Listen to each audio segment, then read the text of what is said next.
Hi everyone, welcome back to my channel, Life with Alex. Or wait, I think it's Alex's Life and Thoughts. Excuse me. I am so professional. I know my channel's name on the top of my head, right? All right, so let's get into this. So, this book is called Mona's Eyes by Thomas Schischler. I'm screwing that up, I know. And this is the international number one book in France. It was translated this year. Look at that beautiful cover. So, this novel is a translation of the French book written by an art French historian. This was a major book in France, and in 2025, this year, it was released in English. Barnes of Noble is saying it's under consideration for Book of the Year according to their Book of the Year thing. And so basically, what that means is every year they select a book they think is the Book of the Year, and then they put a sticker on it that says that, last year's was James. Um, so I don't think this is going to win. And I'll tell you more about why I don't think so in my review. So, 10-year-old Mona experiences a temporarily episode of blindness, leading to fears about her potentially permanent vision loss. Her grandfather, Henry, whom she affectionately calls Daye, is tasked with taking her to weekly appointments with a psychiatrist. However, he opts for a different kind of therapy, one that he believes can counterbalance the harsh realities of her childhood. Instead of therapy sessions, he plans to take her to see a different piece of art each week throughout the year. His aim is to engrave the beauty and significance of these artwork in her memory, preparing her for the possibility of losing her sight. For each of the 52 pieces, he shares insight about the artist's life, explores the techniques employed, and reflects on the valuable lessons conveyed through each work. And I was like, okay, I am probably going to love this book. I have a deep passion for art, a fondness for Paris, and an appreciation for art museums, especially the Louvre in Paris.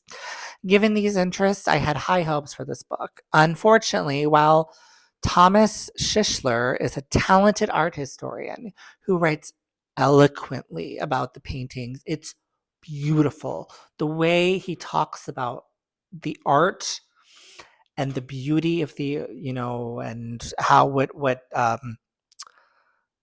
techniques, and I mean, it's beautiful. The way that he writes about art is beautiful. Unfortunately, he simply is not a novelist. It seems that the storyline is more served as a platform for him to display his artistic expertise.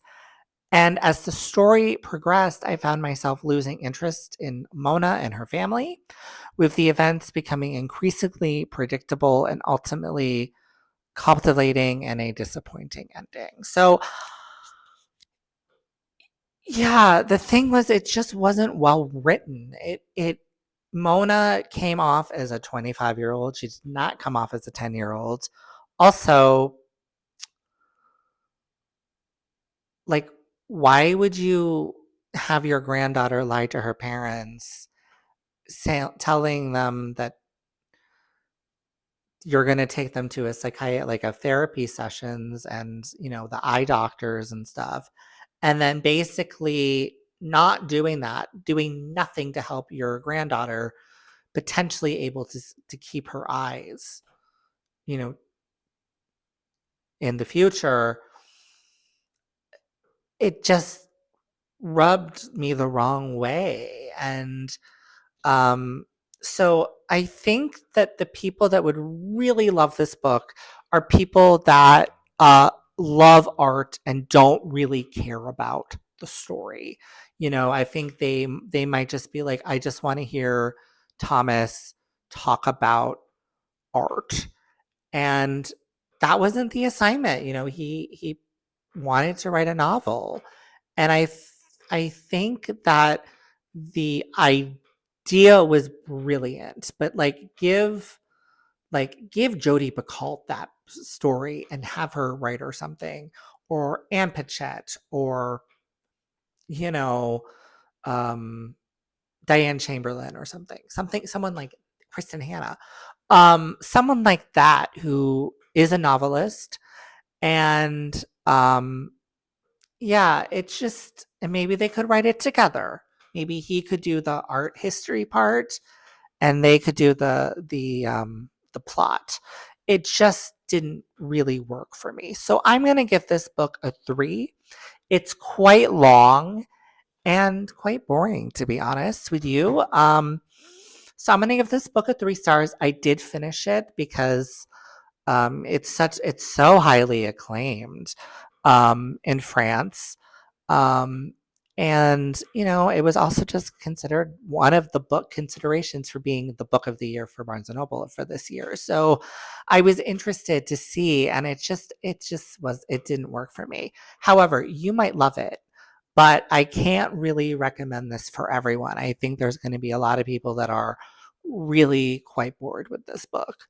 However, people some people love it, and that's what I love about literature and art, is that everyone can have an opinion and no one is wrong, because it's art, it's subjective, and that's what I love about it. So thank you so much for watching this video.